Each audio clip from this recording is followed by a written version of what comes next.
በአይስላንድ ውብ መንገዶች ላይ አንድ ወጣት አሜሪካዊ ጥንዶች አስደሳች ረፍት ለማሳለፍ እየደረሱ ነው። ራይሊ ፎቶ ለማንሳት ያገለገለ ካሜራ ይዞ መጥቷል እና የሴት ጓደኛው በደስታ ትነሳለች። ሆቴል ክፍላቸው ውስጥ ከተቀመጡ በኋላ በእሳተ ገሞራዎችና በሙቅ ምንጮች በሚወስደው የአይስላንድ ጉዞ ይሄዳሉ። በኋላ እራት ላይ ለእንደዚህ አይነቱ አሮጌ ካሜራ ፊልም ማግኘት ይችሉ ይሆን ብላ ታስባለች። ነገር ግን ራይሊ በቂ እንዳመጣ አረጋገጠላትና ዘመናዊ ካሜራ እንድትገዛለት ያቀረበችውን ጥያቄ ተቀበለ። ኮምፒውተር ሁሉንም ነገር በራሱ እንዲያስተካክል እንደማይፈልግና አፍታውን በሁሉም ጉድለቶቹ ለመያዝ እንደሚመርጥ ገለጸ። ከዚያ በኋላ ሁሉንም አስፈላጊ የቱሪስት ቦታዎችን እንደ ታሪካዊ ቤተ ክርስቲያንና አንዳንድ ውብ ፏፏቴዎችን መጎብኘታቸውን ቀጠሉ። ምሽት ላይ ለመተኛት ወደ ሆቴል ይመለሳሉ። ነገር ግን በኋላ ሌሊት እኩሌታ ላይ ተነስታ በመስኮት ትመለከታለች። ብሩህ ብርሃን ለጥቂት ሰከንዶች ሰማዩን ሲይዝና ከዚያም ሲጠፋ ትመለከታለች። በሚቀጥለው ቀን ጠዋት ጥንዶቹ ቁርስ ለመብላት ወደ ታች ይወርዳሉ። ነገር ግን ቡፌው ባዶ መሆኑንና አንድም ሰራተኛ እንደሌለ ይመለከታሉ። በምትኩ ካፌ ውስጥ ቁርስ ለመብላት ወሰኑ። ነገር ግን ወደ ውጭ ሲወጡ ጎዳናዎቹን ባዶና ጸጥ ያሉ ሆኑ። ገና በጣም በማለዳ እንዳልሆነ እርግጠኛ ለመሆን ሰዓቱን እንደገና ካረጋገጡ በኋላ ልዩ በዓል ይሆን ብለው ያስባሉ እና ወደ ተለያዩ ሕንፃዎች መግባት ይጀምራሉ። ነገር ግን ምንም ውጤት አላገኙም። ልክ እንደዚህ ከተማ ውስጥ ያሉት ሁሉም ሰዎች ከእነሱ በስተቀር እንደጠፉ ነው። እየደነገጡ ትንሽ ተጨማሪ ይንከራተታሉና ይፈልጋሉ። በመጨረሻም እጅ ሰጥተው እውነታውን ተቀበሉ፣ ብቻቸውን መሆናቸውን። በስልካቸው ዘመዶቻቸውን ለመደወል ይሞክራሉ፣ ነገር ግን ማንም አይመልስም እና ራይሊ ቴሌቪዥኑን ሲፈትሽ ሁሉም የዜና ጣቢያዎች መዘጋታቸውን ተረዳ። የማኅበራዊ ሚዲያም ዝም ብሏል እና ጥንዶቹ ወደ ሆቴል ለመመለስ ወሰኑ። ራይሊ ላፕቶፑን ተጠቅሞ ኢንተርኔት እየሠራ መሆኑን አረጋገጠ። ነገር ግን የዜና ድረገጾች ካለፈው ምሽት ወዲህ አልተዘመኑም። ማብራሪያ ለማግኘት ራይሊ በመላው ዓለም የደህንነት ካሜራዎችን ይፈትሻል። ነገር ግን በሚያሳዝን ሁኔታ ጎዳናዎች በትክክል በሁሉም ቦታ ባዶ መሆናቸውን ይመለከታሉ። በጥልቅ በመካዱ ውስጥ ራይሊ እዚያ ሌላ ሰው ሊኖር እንደሚገባ ተናገረ። ስለዚህ ሰዎችን እንደገና ለመፈለግ ወጡ። ነገር ግን ውጤቱ ተመሳሳይ ነው። እየተበሳጨና መፍትሔ ለማግኘት እየተጣራ ራይሊ መስኮቱ የተከፈተ መኪና አስተዋለና ከተማዋን በተሻለ ሁኔታ ለመፈለግ ተጠቀሙበት። ነገር ግን አሁንም ማንም አላገኙም። በመጨረሻም ወደ ገጠር ወጣ ብለው ይነዳሉ። ማንንም ሳያገኙ ይመለሳሉ። የዓለም ፍጻሜ እንደደረሰ ትገምታለች እና ራይሊ ሲያበረታታት እናቷን እንደገና ለማግኘት ትሞክራለች። ነገር ግን ምንም ውጤት አላገኘችም። በመጨረሻ እጅ ሲሰጡ አንድ ላይ በመሆናቸው ቢያንስ ትንሽ መጽናኛ ሆኗቸዋል። ምሽት ሲመሽ ወደ ሆቴል ይመለሳሉ እና በጣም ደክሟትና ተበሳጭታ ስለነበር ራይሊን መጋረጃዎቹን እንዲዘጋ 2 ጊዜ መጠየቅ ሲኖርባት ትናደዳለች። በሚቀጥለው ቀን ጠዋት ራይሊ ቀድሞ ተነሳና እሷን ለመቀስቀስ ይሞክራል። ነገር ግን አሁንም በመጥፎ ስሜት ውስጥ ነችና ከአልጋ ለመነሳት እምቢ አለች። ራይሊ ለትንሽ ጊዜ ብቻዋን ተዋት እና በኋላ ሲመለስ ወደ ቤት እንዴት እንደሚመለሱ ትጠይቀዋለች። ነገር ግን ራይሊ ምንም ሐሳብ የለውም። ጄናይ አሁንም ቤት ናፍቋታል። ስለዚህ ራይሊ በጣም የምትወደውን የዝንጅብል ላቲ ለመስራት ይሞክራል። ጄናይ በእውነት እንደዚህ ቀላል መሆኑን ከመጠራጠር ውጭ መሆን አልቻለችም። ከዚያ በኋላ ወደ ልብስ መደብር ይሄዳሉ። ጄናይ እንደገና 1 ወይም 2 ዕቃ ብቻ መያዝ ትጀምራለች። ነገር ግን ብዙም ሳይቆይ ራይሊ ሁኔታውን አስታወሰችው እና አብረው ሁሉንም አይነት ልብሶች ያለ ገደብ ይሞክራሉ። ይህም ትንሽ ደስታን ወደ ሕይወታቸው ይመልሳል። አልኮል ወስደው ሞኖፖሊ እየተጫወቱ እና በደስታ እየተነጋገሩ ይጠጣሉ። ጄናይ በእውነት እንደዚህ ቀላል መሆኑን ከመጠራጠር ውጭ መሆን አልቻለችም። ከዚያ በኋላ ወደ ልብስ መደብር ይሄዳሉ። ጄናይ እንደገና 1 ወይም 2 ዕቃ ብቻ መያዝ ትጀምራለች። ነገር ግን ብዙም ሳይቆይ ራይሊ ሁኔታውን አስታወሰችው እና አብረው ሁሉንም አይነት ልብሶች ያለ ገደብ ይሞክራሉ። ይህም ትንሽ ደስታን ወደ ሕይወታቸው ይመልሳል። አልኮል ወስደው ሞኖፖሊ እየተጫወቱ እና በደስታ እየተነጋገሩ ይጠጣሉ። በሚቀጥለው ቀን ጠዋት ቁርስ ወቅት ጄናይ እየተፈተኑ እንደሆነ ትገረማለች እና በምላሹ ራይሊ በእግዚአብሔር እንደምታምን እና ሁሉም ነገር በዕቅዱ መሠረት እንደሚከሰት ይጠይቃል። ራይሊ ይህንን አስተዋለና የመጨረሻውን መገልገያዋን እስክታወልቅ ድረስ ፎቶ እያነሳ ተከተላትና ወደ ውሃው ዘለለች። ራይሊ ምሳሌዋን ለመከተል አላቅማምና ብዙም ሳይቆይ ጥንዶቹ በገንዳው ውስጥ እየተቀራረቡ ነበር። ከዚያም ጥንዶቹ አብረው ይተኛሉ እና ከጥቂት ሰዓታት በኋላ ጄናይ ቀድሞ ተነስታ በሚያማምሩ ሜዳዎች ለመጓዝ ወሰነች። ራይሊም ሲነሳ በአበቦች መካከል ቆንጆ መስላ ፎቶግራፎችን ማንሳቱን ቀጠለ። ምሽት ላይ ወደ ከተማ ይመለሳሉ እና በግሮሰሪ መደብር ውስጥ ራይሊ እንደ ልጅ እየቀለደ ነበር። ይህም እንዲወድቅና ክንዱን እንዲጎዳ አደረገው። በዚያ ምሽት የፍቅር እራት ለመብላት ተስማሙና ለዚያም በሚያምር ሁኔታ ለበሱ። ሆኖም ጄናይ በመደብሩ ውስጥ ስለተፈጠረው ነገር ማሰብ ማቆም አልቻለችምና ራይሊን ለባህሪው ተጠያቂ ያደረገችው። የሆነ ነገር ከተከሰተ የሚረዷቸው ዶክተሮች ወይም የእሳት አደጋ ተከላካዮች እንደሌሉባቸው በመጠቆም ጥንቃቄ ማድረግ እንዳለባቸው ጠቆመች። ሆኖም ራይሊ እሷ እያጋነነች እንደሆነና መዝናናቷን መቀጠል እንደምትፈልግ ያስባል። ይህም ጄናይን ያናድዳል እና እንድትሄድ ያደርጋታል።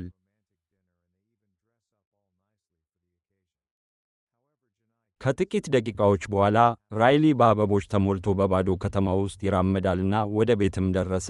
ጄናይን በመጥፎ ስሜት ተኝታ አገኛት። እሷም በዚህ መልኩ ማየት ስለማይወድ ራይሊ ከዚህ በኋላ የበለጠ ጥንቃቄ እንደሚያደርግ ቃል ገባ። ከዚያም ጄናይ ተነሳችና የምትወደውን መጽሐፍ ተናገረች። ለእረፍትዋ ባለማምጣቷ ተጸጸተችም። ራይሊ በአካባቢው ሌላ ቅጂ ለማግኘት ሐሳብ አቀረበ።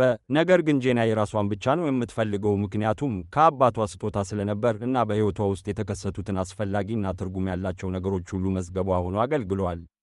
ለምሳሌ ራይሊን እንደምትወደው ለመጀመሪያ ጊዜ የተናገረችው በዚያ መጽሐፍ ውስጥ ጽፋዋለች። ራይሊ ፈገግ አለ፣ ነገር ግን የሚያስፈልጋቸው ነገር ሁሉ እንዳላቸውም ነገራት፣ ውብ መልክዓ ምድርና እርስ በርስ ሌላውን ደግሞ መገንባት እንችላለን ይላታል። ጄናይ ግን አልተቀበለችውምና ወደ ቤት መሄድ እንደምትፈልግ አጥብቃ ተናገረች። ነገር ግን ስለ ጉዳዩ ምንም ማድረግ አልቻሉም። ሌላ ጉዞ ካደረጉና ብዙ አዳዲስ ፎቶግራፎች ካነሱ በኋላ ጥንዶቹ ወደ ቤት ይመለሳሉና ጄናይ የቧንቧ ውሃ መስራት እንዳቆመች ተመለከተች። ራይሊ የብሉቤሪ እርጎ በማንሳት ይመገባልና ይህ ሌላ ክርክር ያስነሳል፣ ምክንያቱም ያ በመጀመሪያ የሚበላሽ አይደለም። ጄናይ ምግብ መቆጠብ እንዲኖር ትፈልጋለች፣ ምክንያቱም የዘላለም ምግብ ክምችት የላቸውም እና ራይሊ መትከልና ማደን እንደሚችሉ ይመልሳል። ሆኖም ጄናይ በሐሳቡ ታፌዛለች። ከተወሰነ ጊዜ በኋላ ራይሊ በገንዳው ውስጥ ብቻውን ሲዋኝ ጄናይ ወደ ቤተ ክርስቲያን ትሄዳለች። በዚያም እንግዳ ምልክቶች ያለበትን ሐውልት ታገኛለች። ጄናይ ስለ ሁሉም ነገር ትርጉም የሚነግራት ምልክት ለማግኘት እየተጣረች ከሐውልቱ ጋር መነጋገር ትጀምራለች። ከከተማ ውጭ በሆነ ሌላ ጉዞ ወቅት ጥንዶቹ ወደ አንዳንድ ሙቅ ምንጮች ይሄዳሉ። ራይሊ ጄናይን የዓለምን የልብ ምት እንድታዳምጥ ጠየቃትና አይስላንድን እንደሚወድ ይነግራታል። ከዚያ በኋላ የእሳተ ገሞራ ድንጋዮች ወዳለበት የባህር ዳርቻ ደረሱና ራይሊ ስለ ትሮሎች አፈ ታሪክ ለማካፈል ይሞክራል። ነገር ግን ጄናይ የሚጠጡት ውሃ እንደሌላቸው በመጠቆም ወሬውን አበላሸችው። ቀጥሎ በተተዋ አውሮፕላን አካል አጠገብ ይቆማሉ እና ራይሊ ቆንጆ ነው ብሎ ስለሚያስብ ብዙ ፎቶግራፎችን ያነሳል። ሆኖም ይህ ጄናይን ያናድዳልና ያገለገለ ከንቱ ቆሻሻ እንደሆነ ትጠቁማለች። በተጨማሪም ራይሊ እሷን ለማስደሰት መልክዓ ምድሩን በማጂክ መለወጥ እንደማይችል ትጮኻለች። የተበሳጨው ራይሊ ምን ማድረግ እንዳለበት ይጠይቃል። ነገር ግን ጄናይ አይኖቿን እንድትከፍትና እንድትሄድ ብቻ ትነግረዋለች። ራይሊም በአውሮፕላኑ ውስጥ እንዲተኛ ትታ በዚያች ሌሊት ጄናይ በመኪናው ውስጥ ትተኛለች እና በማግስቱ ጠዋት ራይሊን ለመጠየቅ ወደ አውሮፕላኑ ትመለሳለች። ሲነሳ ሁለቱም ቃል አልተናገሩም። ጄናይም አብረው ወደ ከተማ ከመመለሳቸው በፊት የምትጠጣውን ነገር ታጋራዋለች። የተቀረው ቀን ራይሊ በከተማው ውስጥ ይራመዳልና ያገኛቸውን ግራፊቲና የሕዝብ ጥበባት ሁሉ ፎቶግራፍ ያነሳል። በተለይ የሚገርሙ አይኖች ያሉት አንድ የጥበብ ሥራ በጣም ያስደነግጠዋል። ይህም ካሜራውን እንዲጥል ያደርገዋል።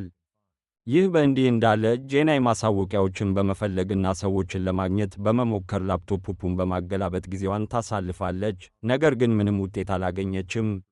በኋላ ጄናይ ለመጸለይ ወደ ቤተ ክርስቲያን ለመሄድ ትወስናለች። ራይሊ ግን ለሚያስበው ፕሮጀክት ዕቃዎችን መሰብሰብ ለመጀመር የተለያዩ መደብሮችን ይጎበኛል። ሊፍት ውስጥ ሲገባ በሮቹ በድንገት ሲዘጉ ይደነግጣል እና ለአፍታ ያህል ተቆልፏል ብሎ ያስባል። እንደ ዕድል ሆኖ በሮቹ ብዙም ሳይቆይ በራሳቸው ጊዜ ይከፈታሉና ራይሊ ወደ ቤት ይሄዳል። ሲደርስ ጄናይን በአካባቢው አላገኛትም። ስለዚህ አወቃቀሮችን በመገንባት ራሱን በሥራ ይጠምዳል። ይህ በእንዲህ እንዳለ ጄናይ ፈረስን እየመገበች በፈረሱ ጓደኝነት ትደሰታለች፣ ምክንያቱም በዛ ሁኔታ ያየችው ብቸኛ አዲስ የሕይወት ምልክት ስለሆነ። ከተወሰነ ጊዜ በኋላ ጥንዶቹ እንደገና መጓዝ ይጀምራሉ እና ጄናይ የመኪናውን መቆጣጠሪያ እየነዳች ሳለ ቤተሰቧና ጓደኞቿ ምን እንደሚመስሉ ለማስታወስ በድምፅ መልእክቷ ውስጥ ያሉትን የቆዩ መልእክቶች ታዳምጣለች። ከአንዳንድ የበረዶ ግግር አጠገብ ካለፉ በኋላ ከመኪናው ይወጡና አካባቢውን ይቃኛሉ። ከዚያም በበረዶ ግግር ላይ አብረው ይቀመጣሉና ጄናይ ምድርን ንጹሕ ስለሚያደርገው የተፈጥሮ ኃይል ትናገራለች። ምናልባት ፈጣሪ ትዕግሥት እንዳጣ ትናገራለች። ሆኖም ራይሊ የወደፊቱን እርግጠኛ እንዳልሆነና ግንኙነታቸውን እንደማይተው ይነግራታል። በኋላ ጥንዶቹ ወደ ከተማ ይመለሳሉና ጄናይ ፎቶግራፎቹን የሚሰራበት ቦታና የአበባ መደብርም ታገኛለች። ነገር ግን አበቦቹ ሁሉ መሞታቸውን ስትመለከት ደስታዋ በፍጥነት ይጠፋል። ራይሊ ሌላ ቦታ አበቦችን እንድትፈልግ ያሳምናታል። የመልክዓ ምድር ለውጥ እንደሚያስፈልጋቸው ይነግራታል። በመጨረሻም በሐይቅ ዳርቻ ወዳለች ጎጆ ይደርሳሉ። እዚያም መጠቀም የሚፈልጉት የእሳት ምድጃ ያገኛሉ። ራይሊ እንጨት ለመሰብሰብ ወሰነና ወደ ጫካው ሲቃረብ ኒልስ የሚባል አንድ ተጨማሪ ሰው በማግኘቱ እጅግ በጣም ይደነግጣል። ሰውየው ደህና አይመስልምና ጥንዶቹ ወዲያውኑ አቅርቦታቸውን ከእሱ ጋር ያጋሩትና ከዚያም ወደ ውስጥ ያስገቡታል። ኒልስ ሌላ ሰው እንዳላይ የማረጋግጧል። እናም ዓለም ካበቃ እዚህ መሆን እንደሚፈልግ ወስኖ ከተማዋን ለቆ እንደወጣ ይናገራል። በሚነጋገሩበት ጊዜ ኒልስ ማሳል ማቆም አልቻለም እና ራይሊ ከእነሱ ጋር እንዲተርፍ ለማበረታታት ይሞክራል። ጄናይ እሱን በማግኘታቸው አመሰገነች። ነገር ግን ምንም አይነት ቃላት ቢጠቀሙ ኒልስ ዕጣ ፈንታውን የተቀበለ ይመስላል። ይህም ራይሊን ያናደዋል። በኋላ ሌሊት እኩሌታ ላይ ራይሊ ሲተኛ ጄናይ ከእሳት ምድጃው ፊት ለፊት ተቀምጣ ስለ ዕረፍትዋና ቤቷን ምን ያህል እንደናፈቀች ለኒልስ ትነግራለች። በምላሹ ኒልስ ስለ ራሱ ቤተሰብ ይነግራታል። በባህር ላይ ሕይወቱን በማሳለፉ ምክንያት ሁሉም ነገር ለእሱ እንግዳ ሆኖበታል። እንዲሁም ሂርዝ የሚለውን የዌልስ ቃል ይጠቅሳል። ትርጉሙም አንድ ሰው መቼም ወደማይመለሰው ወይም መቼም ወደሌለበት ቤት ማዘን ማለት ነው። ጄናይ ፈጣሪ እንደተዋቸው እንደምታስብ ትነግረዋለች። ነገር ግን ኒልስ ሁሉም ነገር በመሠረቱ ትርጉም የሌለው እንደሆነ ያስባል። በሚቀጥለው ቀን ጠዋት ራይሊ ጄናይን ቀሰቀሳትና መጥፎ ዜና ነገራት፣ ኒልስ መሞቱን። ጄናይ በራሷ ዓይኖች ለማረጋገጥ ትሄዳለች። ራይሊ ግን ለመቅበር ጉድጓድ መቆፈር ለመጀመር ወደ ውጭ ይወጣል።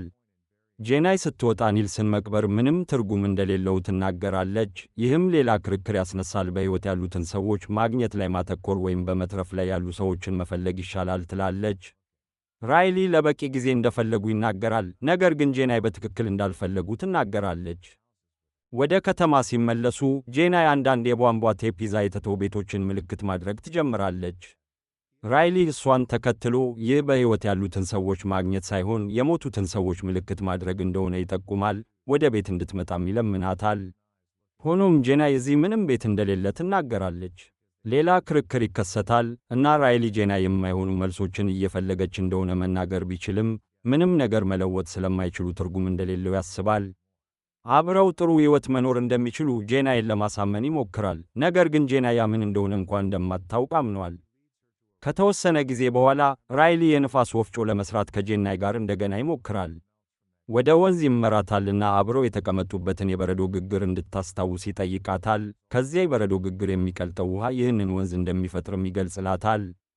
ዓላማው ጄናይ ሕይወት ሁልጊዜ እየሞከረ እንደሆነ ለማስታወስ ነው። ይህም ጥንዶቹ ስሜታዊ እቅፍና መሳሳም እንዲያካፍሉ ያደርጋል።